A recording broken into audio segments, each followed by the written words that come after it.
to talk about 5 ways to be an excellent, outstanding man and also an asset to your family, your friends, and others around you. Number one, use self examination as a way of improvement. So, therefore, when you are looking at how you reacted to things, such as situations, problems, how you react to everyday life, you have to use that in a scope of what am I doing wrong? And you have to ask yourself that question directly. What am I doing wrong? Because if you're not getting the results you want, if you're not getting the outcomes that you want, and results and outcomes can be slightly different, the result can be job based, goal based. The outcome can be relationship based, communication based.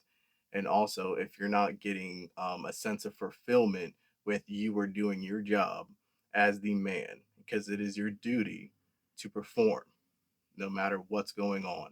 It doesn't matter if you're tired. It doesn't matter if you didn't have the best week. It doesn't matter if you didn't have the best day. You, your duty is to perform anyway. Okay, because as we know it, the skyscrapers, the buildings, the structures, the streets, everything that was man made came from men that were willing to do the work no matter what it is that was bothering them, affecting them. And men are really good at doing that to perform anyway. But it needs to be capitalized so you can see your self improvement on how you can get better outcomes and results, to look back and say, okay, when I made this move and I went that way, what happened? Was it a good outcome? Was it a bad outcome? If I went to this job and I did this action, did I get this result from the job? Was the job complete? Was it a mission success? Looking at yourself and how you conduct yourself on an everyday basis can lead to self improvement. Next step, and I'll read this part here. By reflecting on your thoughts, you can identify any irrational beliefs or cognitive distortions that may have affected your judgment or behavior. You can then challenge them with reason and replace them with realistic ones.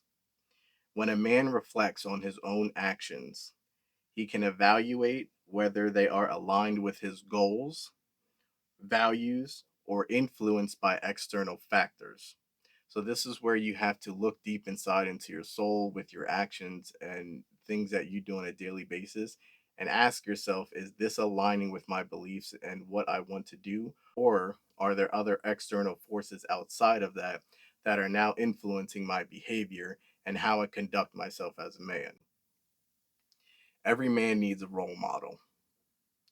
Models are people who exemplify the qualities and behaviors that we admire and aspire to emulate. Okay, for an example, a lot of you may know what a role model is, but let's break it down into smaller, fine point details. When people see the military members or the veterans, or when they say, I'm going to go into the military, they have an ideal role model or a picture ingrained in their head of the behaviors and things that they do that they want to emulate or be like. Okay, similar to like Navy SEALs or Rangers or PJs or any other special operations team, or warriors, anything such as that. People and men were born to emulate someone else and then make it better, not be the same, make it better.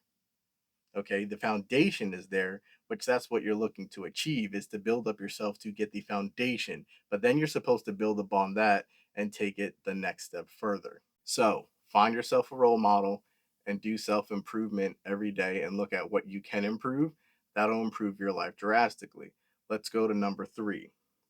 Use the view from above to gain perspective. Okay, we're going to call this zooming out. So, when you're in a tactical situation or whatever the case may be, and your adrenaline's pumping, let's just use this as an example.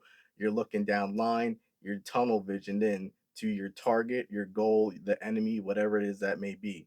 After everything that's said and done, you have to take your eye off the scope and look around you. Okay, zoom out, get a more general perspective, a bird's eye view. Okay, if you're down on the ground, can you see everything else that's going on up here? No, you can't, because you're so stuck like this with tunnel vision. Take the goggles off, take the blinders off, whatever it is you want to call it, and zoom out. Okay, when you're looking at a plan, Okay, you have to look at contingency plans. You have to look at, if this goes bad, I'm going to go here, we're going to do this. There's X, A, B, C, D, E, F, G, all the way to Z planning. But you have to zoom out and see the full picture. If you're not understanding something that's going on in your life, then you have to zoom out of that perspective, look at it from a bird's eye view, and look at, is there external factors at play? Is my behavior in check? Are my emotions in check? Is my mental stability in check? These problem areas that are happening, which then result in your actions and your behavior, have to be zoomed out so you can look at the full picture and then be able to conduct a game plan so you can move forward. Next topic, number 4. Use evening reflection as a way of improvement. So now you do self improvement, okay? Now you may not be able to do that every day, but if you have a partner, you can have some accountability in that sense to say, hey, how did I do today? How did I do when I did XYZ? Did I do good? And it may seem weird at first because if it's a new concept that you're not used to doing, yes, it's going to seem a little off. It's like, oh, why are you asking that? Well, the point is because you're trying to get better and you're sick of the life that you're living, or you just want to be a better man in general for your children, or just a contributing member to society or an asset. All the above is what you're here for. Evening reflection. When you're a go-getter or you're just trying to start your life, you may feel like you're bombarded with these different things and you may not understand how much you actually accomplished in a day. And if you just get to the evening and you say, I woke up, I got dressed, you did all your normal stuff, right? But then you crushed a workout, you did some business stuff, or you hopped online.